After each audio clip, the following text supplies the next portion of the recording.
Welcome to NFL GM Live. This is Vikings GM Joe. I am here to preview the Week 1 schedule for NFL GM.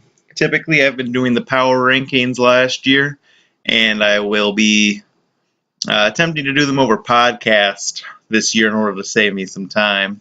So, enough of the chatter. Let's get started here. Got Houston Texans versus Los Angeles Chargers. Texans have Tyrod Taylor, David Johnson, LaShawn McCoy. Two very strong running backs, and Taylor will get his time playing at the moment.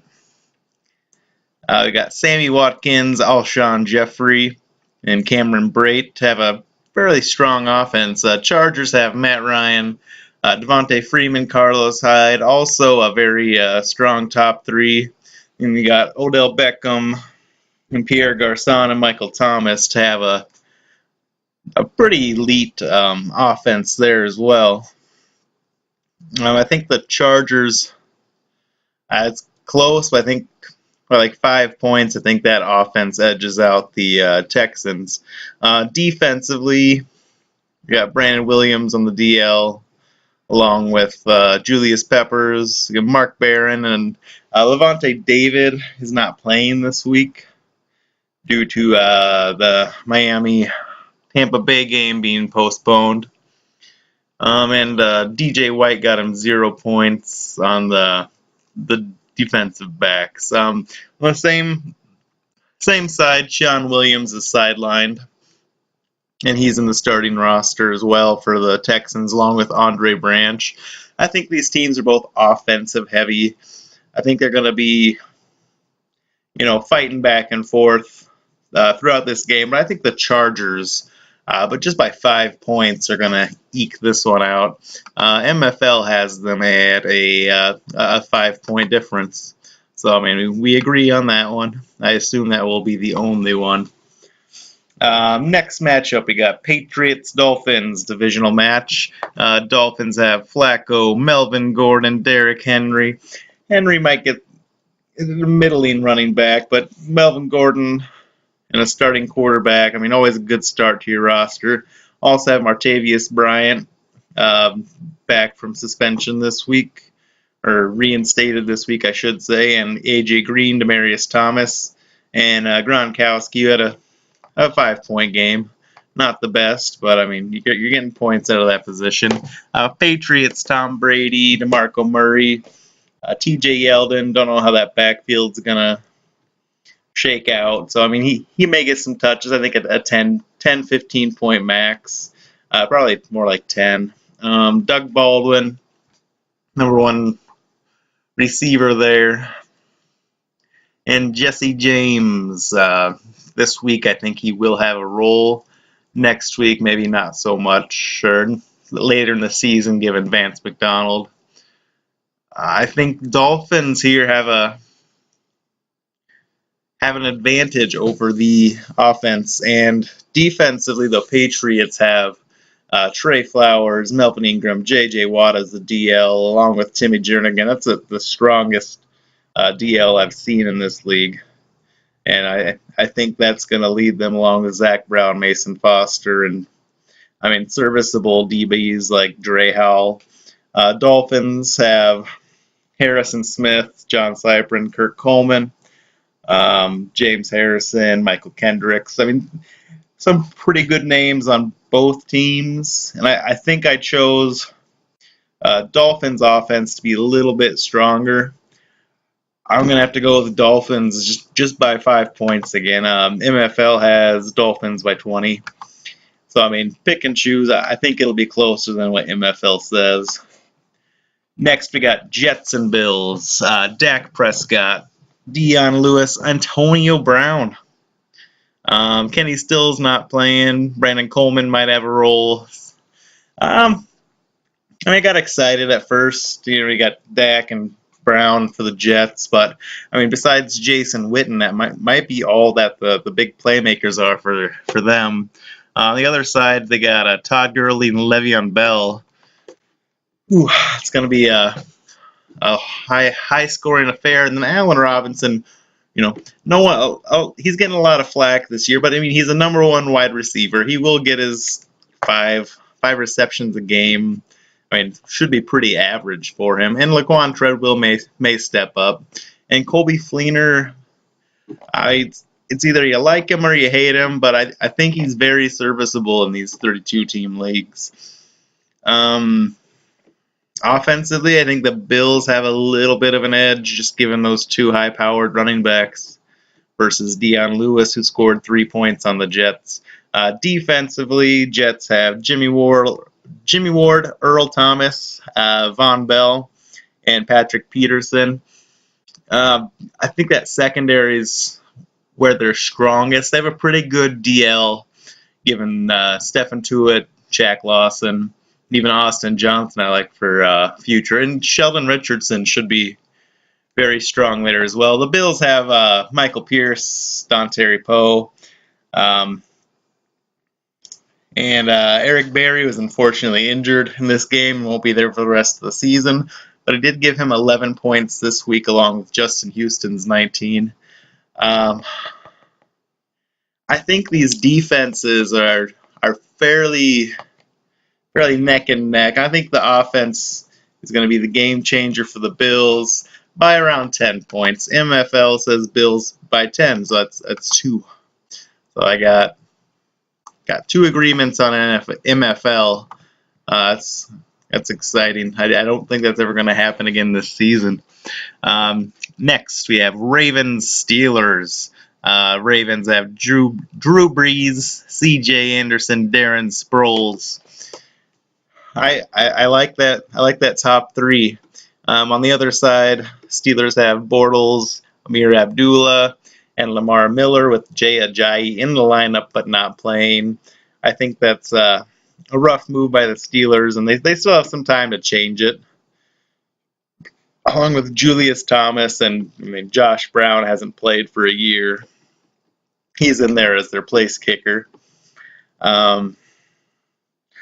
Otherwise, on the Ravens side, they got the C.J. Anderson, Darren Sproles. I like that combo. Keenan Allen, Brandon Cooks got 11 points. I mean, that's about average. I mean, it's on the low end for him, I think. Marquise Lee will have a role, starting tight end, and Mercedes Lewis.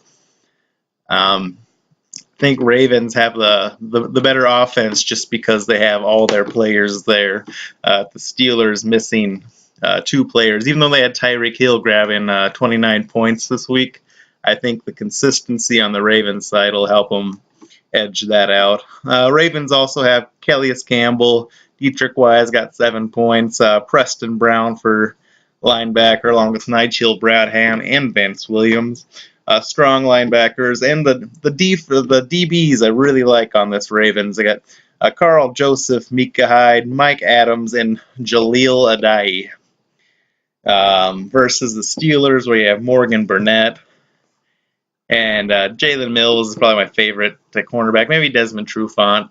I mean, starting safeties versus cornerback safeties are going to win a majority of the time. Otherwise, they got Ndamukong Suh, who is not playing this week. The Steelers have, but they do have Frank Clark, Jason Pierre-Paul. I think defensively, even with Suh out, it's going to be pretty close between the Steelers and Ravens. But I think that offense, again, is going to have that 10-point lead. I think 5 points for the defense. Go 15. Ravens win by 15. MFL has Ravens winning by 66. So, I mean, I think it'll be closer, just mainly due to Tyreek Hill's 29-point performance. Bengals and Browns. Bengals, last year's Super Bowl champions, have Phillip Rivers, Rex Burkhead, and Mike Gillislee combined for about 34 points. It's like 17 points each. If you start both of them and one of them pops off every week, it's a pretty good situation.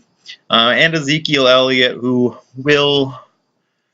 has the opportunity to play the entire year. Kenny Britt, Bruce Ellington has been a popular name this preseason. Marvin Jones and Delaney Walker, who could be a top 15 tight end. Otherwise, you got On the other side, the Browns, DeShone Kizer, I mean, surprise quarterback there. Congratulations on landing him, but not much talent surrounding him with really Dez Bryant being the only name there that's playing. And on defense, the same thing with this team. You have Luke Kuechly, Telvin Smith. You have like four to five guys who have the potential to score more than 10, 15 points, and that's not going to do it, at least in, well, especially in this division. I mean, the Ravens and Bengals are really strong. Bengals D has Duke Riley, Broderick McHenry, and Navarro Bowman as very strong linebackers. I think this division's between Ravens, Bengals, and I mean, Bengals are probably going to steamroll the Browns for 80 points, and MFL has them as 60. Next up, we got the Colts and the Raiders. Colts have Eli Manning. Paul Perkins really is the secondary option there with Amari Cooper, J.J. Nelson, and two unknown tight ends, in my opinion, Ben Watson, David Njoku. Pretty average, middling offense there for them. The Raiders have Aaron Rodgers and then three running backs that I like for futures, and Zach Zenner, D'Angelo Henderson, and Deontay Foreman. But today, not so much. Torrey Smith and Travis Kelce are the only really viable names this week, and Kelce got the 9.65 points, which is below his ceiling by quite a bit. I think the Colts have a stronger offense this week by about 10, 15 points. The Colts on defense have three good starting linebackers. I mean, slightly above average, led by Malik Jackson. Linebacker Von Miller, Joe Schubert, who I like as a sneaky linebacker who could get in there and be a leader on that team. And I mean, Jeff Heath could get a start this week. Josh Jones could be a starter in the future. But for the Colts, I mean, I think their offense definitely is their strength. Raiders have Ryan Shazier at linebacker. Also Christian Jones. And Haloti Ngata at DT. And another one of their DLs is free agent this week. Just based on the defenses being similar, Colts having the better offense. Colts by 15. MFL says Colts by 64. Next up, we got Jacksonville Jaguars and Denver Broncos. Broncos is an open team, from what I can tell in MFL.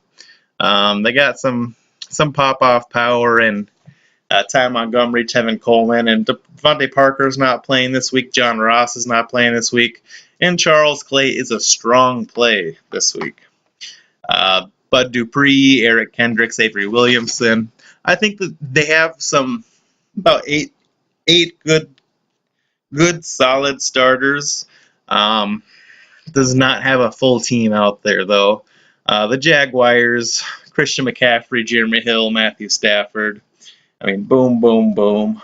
Those guys are going to get some points. Sterling Shepard, especially with Odell Beckham, coming up lame this week.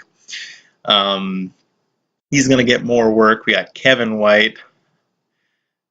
On defense, pretty solid DL with Fletcher Cox, Jonathan Hankins, linebackers, Sheard, Clowney. I mean, these guys are going to get a lot of sacks and have big point potential on that defense. I'm going to go Jacksonville Jaguars by 50. 50 this week.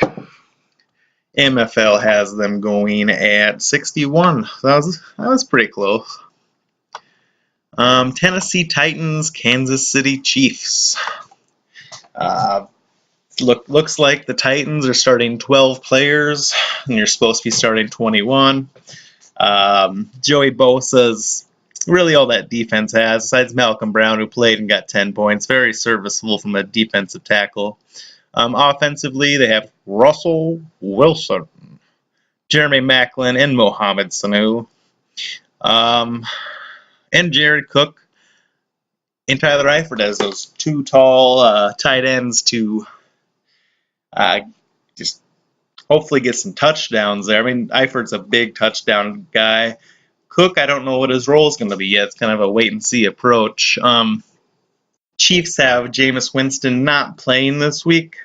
But even with him not playing, I think the Titans' weak lineup will allow this Gio Bernard, Theo Riddick, Cole Beasley, even slightly injured Jamison Crowder, and Brandon Marshall to take over, along with Adam Thielen, the PPR specialist right there. So the Chiefs, in my opinion, Chiefs got lucky drawing the Titans first and having that first bye week where they do not have Jameis Winston, because it's definitely a winnable match, and you get your quarterback's bye week out of the way, so you have a quarterback every single game for the next season, or for the whole season. I'm going to go Chiefs by 30. MFL has Chiefs going up by 77. Dallas Cowboys, Detroit Lions. Marcus Mariota, quarterback for Cowboys. I think they both Lions and Cowboys both have strong quarterbacks. This week I really like Sam Bradford. Along with Mariota, I think they cancel each other out. Running backs, Lions have a huge advantage with Crowell West. Cowboys, Samaje Perine, Kadeem Carey. 5 points maybe between them two. I'm not sure. Robbie Anderson, Kelvin Benjamin for the Lions versus an injured Malcolm Mitchell, an 8-point Chris Conley. Randall Cobb could go off. I think him and Benjamin cancel out. This leaves Lions with 2 running back advantage, 40 points. Lions aren't really impressing me on the defense. TJ Watt will get some sacks. Byron Jones will do his thing. But with Sean Lee, Jatavius Brown, Jarrell Casey, the Cowboys easily cancel out. I'm going to go Cowboys 40. MFL has Lions by 17. Oh, yeah, sorry. I was going to go Lions by 40. My bad. Lions win this by 40. MFL thinks it'll be closer. It could be. I could be wrong. Next, we got Giants Vikings. Giants, Tannehill is missing the year. Tough break for them because they had a pretty solid team behind them. Duke Johnson, Rob Kelly. Easily can get you running back 1/2 points. Charles Sims not playing this week. John Brown, Corey Davis. Could be a solid combination. We don't know Davis's role. We don't know how consistent John Brown will be week to week, given his illness. But I think that offense, if Tannehill was there, would be slightly above average. On the other end, Vikings have Cam Newton nursing his injury. I guess recovering from his injury. Jerick McKinnon, Latavius Murray, Shane Vereen. You got 20 points there maybe out of those 3. And then nothing much exciting for wide receiver. Brandon LaFell, Terrell Pryor, Marquise Goodwin. Middling offense there. On defense, they have John Bostic, Corey Toomer at linebacker, and a more exciting defensive backs with Clinton Dix, Barry Church, Devin McCourty, who got 25 points, so they're off to a strong lead. Giants have Ken Crawley, who I like as a fill-in for Delvin Breaux. Sua Cravens is mulling retirement. Looks like there's 2 free agent players. Jonathan Casillas will get you like 6 points, 3 tackles maybe. Defense is looking rough for Giants. I'm going to go Vikings by 50 in this one, just because of the dilapidated Giants roster. MFL has Vikings by 82.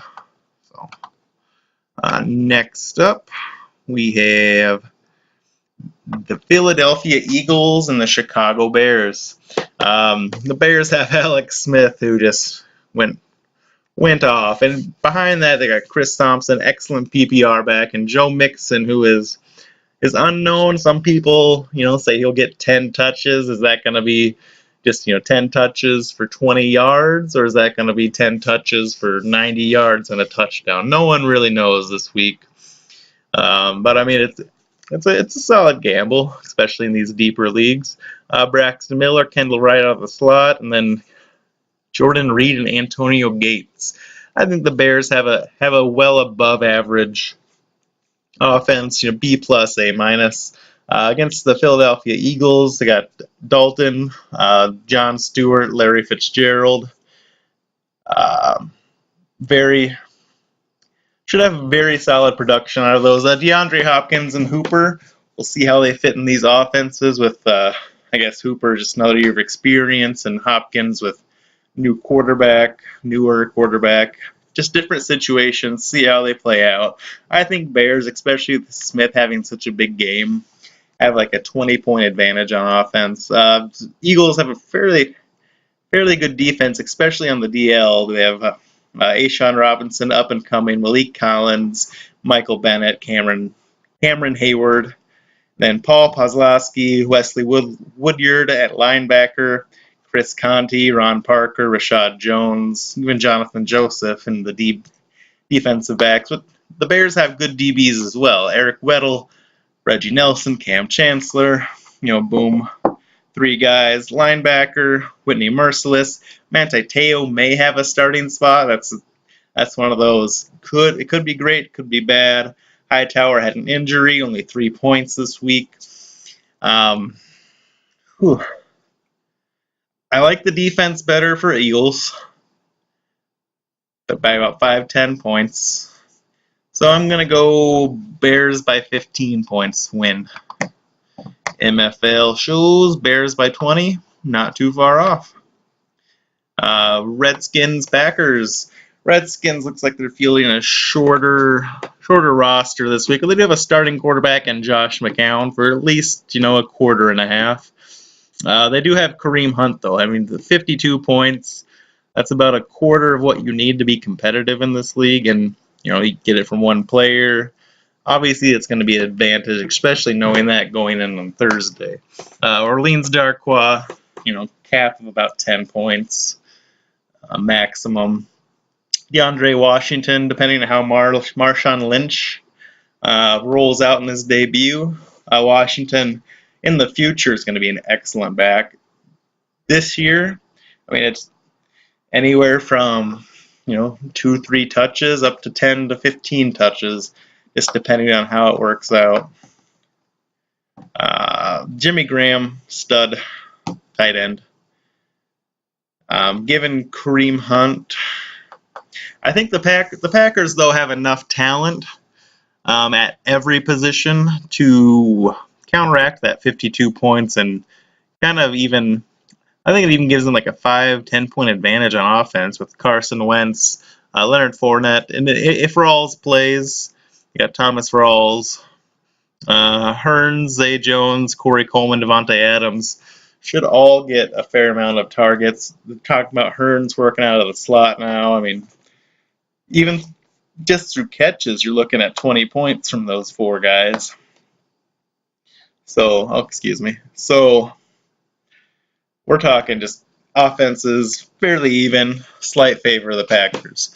Defense, you got Deion Jones, Reuben Foster, Nick Vigil, Sean Davis, Keanu Neal, and great playmakers on this Washington Redskins team. You got Todd Davis, Hanson Riddick, Andrew Sendejo, Rodney McLeod. I think Washington has a slight advantage. On D. I'm gonna go crazy here. I'm gonna predict a tie for the Redskins and Packers. I'm not even gonna pick a team. It's gonna be a close match. This is Packers by 20 on MFL. We shall see. I think the 52 points by Kareem Hunt has made it close that gap. That's at the 25-minute mark. Sorry for the noise, people. That means we got 4 teams to go. About a minute per team. I'm going to try to bust through these real quick. We got Derek Carr, Garrett Blount, Mark Ingram, Golden Tate, Robert Woods, Greg Olson, Buccaneers, A minus, A plus offense. Saints, Andrew Luck, not there yet. Two old guys in Peterson and Charles. I mean, they're going to produce. James White, 12 points. Wide receivers, rough. Got two developmental Packers players. Mike Williams. Zach Miller will play. 20-point advantage on offense by Bucks. Alan Branch got him 4 points. Gerard Davis, Darren Lee, David Amerson, Maurice Alexander, young defense capable of producing for the Bucks. Saints, J.J. Wilcox, new team, bad situation. Ellerby not playing. Craig Robertson might have a starting gig. Everson Griffin a stud. Buccaneers by 20. Probably Buccaneers 40 actually. MFL says 96. Next up, Falcons. Kirk Cousins, Marshawn Lynch, Eddie Lacy, two very similar touchdown style players. I mean, it's going to be feast or famine for them. Michael Crabtree, very solid matchup. Marcus Whedon might work out a role here. Hunter Henry and C.J. Fedorowicz. B to B minus offense there, above average. Carolina Panthers, Connor Cook, no thank you. Chris Carson's not yet. Just a rough overall team. Evan Ingram is their best offensive player. On defense, though, they got Buckner, Solomon Thomas, Leonard Williams, one of the stronger DLs, Miles Jack, Blake Martinez, Jabril Peppers, Jamal Adams. Very strong, young, confident defense. Just offense is not there yet. Falcons have very solid defense. Not as good as the Panthers, but their offense is good enough. I say Falcons by 15. Go Falcons 77 is what the MFL says. Rams are the open team. No starting quarterback, but they will in the future with Deshaun Watson. Jordan Howard, very solid. Amendola, see how his injury rolls out, but he got 12 points. It's enough for this week. You also have Julio Jones, Rashard Matthews, Eric Ebron. High potential for this B-rated offense. Cardinals have Palmer, Frank Gore, Danny Woodhead, Eric Decker, Ted Ginn, T.Y. Hilton. I mean, that's pretty. I'm going to go B to B plus, depending on how their players work out. But it looks like they're not starting a kicker. That'll hurt them. And there's missing a few guys on defense. Vincent Ray is their highlight there with Alonzo and Quan Alexander out.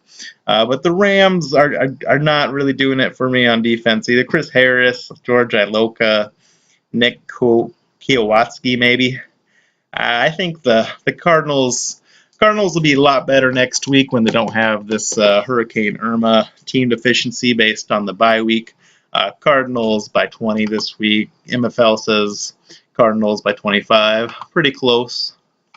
And last, and this one might be the least though.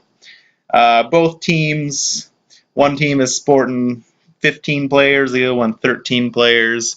But with these both abysmal rosters, it's going to be actually a really close game with both teams not really fielding the team roster limit currently. I mean, they got like 10 or 20 hours to change that. Seahawks got Dalvin Cook, Cooper Kupp, Dante Moncrief, Zach Ertz. Pretty good top four. Get a lot of receptions there. Niners have Ben Roethlisberger, Jordy Nelson, Emmanuel Sanders, and not really Vernon Davis. So 3 versus 4, I think quality washes out. Khalil Mack on defense for the Niners. Leonard Floyd might get some sacks. Seahawks have Jalen Smith and Christian Kirksey and Jordan Hicks. Just based on those strong linebackers there, I'm going to go Seahawks by 5. NFL has Seahawks by 22. And I guess there you have it. That's my first ever podcast that I've ever done. Don't judge it too harshly. Take it for what it is. It's first time jitters. I mean, just throwing it out there. Random horn noises probably scaring some people. Um, it's very exciting. I've been waiting a long time for this. We've been working all off season, getting these teams together. I told my wife that on Sunday. I'm going to be kind of just incoherent for 3 hours, staring at my computer, watching all these things, looking at the big play highlights on NFL.com. I don't have a cable. I just use the computer to figure that out. Thursday was great. It was like an appetizer to what will be the 5-course meal of Sunday and Monday, where we'll get all these crazy storylines. Adrian Peterson going back to the Vikings, Lacey going back to Packers. It's like fantasy is one thing, the real life stories are another thing. It's just going to be fun. I'm excited. Typically, I won't do a preview show like this. I'm just mainly going to do power rankings. I had the time today. I wanted to test this out, see if it was actually a viable solution. I've been having some technical difficulties 3 or 4 times doing this, trying to get the audio to actually functionally transfer over, but I'm a little over my time. I wanted to shoot for half an hour. I'm 32 minutes. Enjoy, guys. Have a good weekend, and good luck on your teams.